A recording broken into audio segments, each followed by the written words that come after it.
Hi நண்பா, உங்கள் தமிழ். நம்ம என்ன பார்க்க போகிறோம்னா, இப்போ ரீசெண்டாக மோடி நம்ம தமிழ்நாட்டுக்கு வந்தார், அரியலூர் மாவட்டத்துக்கு வந்தார். ஓகேங்களா, அது எல்லாருக்கும் தெரிஞ்ச விஷயந்தான்.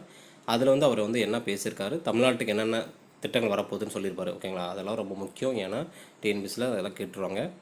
அதை பற்றி நம்ம ராஜராஜனை பற்றி ஒரு பெருமையாக சொல்லியிருக்கிறாரு. அதை பற்றி என்னென்னு தெரிஞ்சுக்கலாம். என்ன சொல்லிக்கிறாருன்னா, பிரம்மாண்ட சிலை அப்படிங்கிறாரு. தமிழகத்தில் ராஜராஜனுக்கும் ராஜேந்திர சோழனுக்கும் பிரம்மாண்ட சிலை அமைக்கப்படும். ராஜேந்திர சோழனின் முப்பெரும் விழாவில் பிரதமர் நரேந்திர மோடி அறிவிப்பு. ஓகேங்களா, ராஜேந்திர சோழன் முப்பெரும் விழாவில் பிரதமர் மோடி சொல்லிட்டு போயிட்டார். ஓகேங்களா, அதனால் என்ன சொல்லிக்கிறான்னா, ராஜராஜனுக்கும் ராஜேந்திர சோழனுக்கும் பிரம்மாண்ட சிலை அமைக்கப்படும் சொல்கிறாரு. ஏன்னா ரொம்ப முக்கியமானது. ஏன்னா அவர்கள் அப்போ இருந்த ஆண்டில் நிறைய திட்டங்கள் பண்ணியிருக்காங்க, நிறைய விஷயத்த கோயில்களும் கட்டியிருக்காங்க. அது இப்போ பண்ண முடியுமானா அது பண்ண முடியாது, ரொம்ப கஷ்டம். அதனால் நம்மளோட தமிழர்லேருந்து ராஜேந்திர சோழனுக்கும் ராஜேந்திர சோழனுக்கும் சிலை வைக்கிறது ரொம்ப பெருமையான ஒரு விஷயம். ஓகேங்களா, மறக்காமல் நோட் பண்ணி வச்சுக்கோங்க. இது டிஎன்பிஎஸ்சியில் கேட்டாலும் கேட்கலாம், இதெல்லாம் நம்ம தெரிஞ்சு வச்சுக்கணும். ஓகேங்களா, இந்த வீடியோ பிடிச்ச லைக் பண்ணுங்கள், சப்ஸ்கிரைப் பண்ணுங்கள், எல்லாருக்கும் ஷேர் பண்ணுங்கள். பாய் நண்பா, உங்கள் தமிழ்.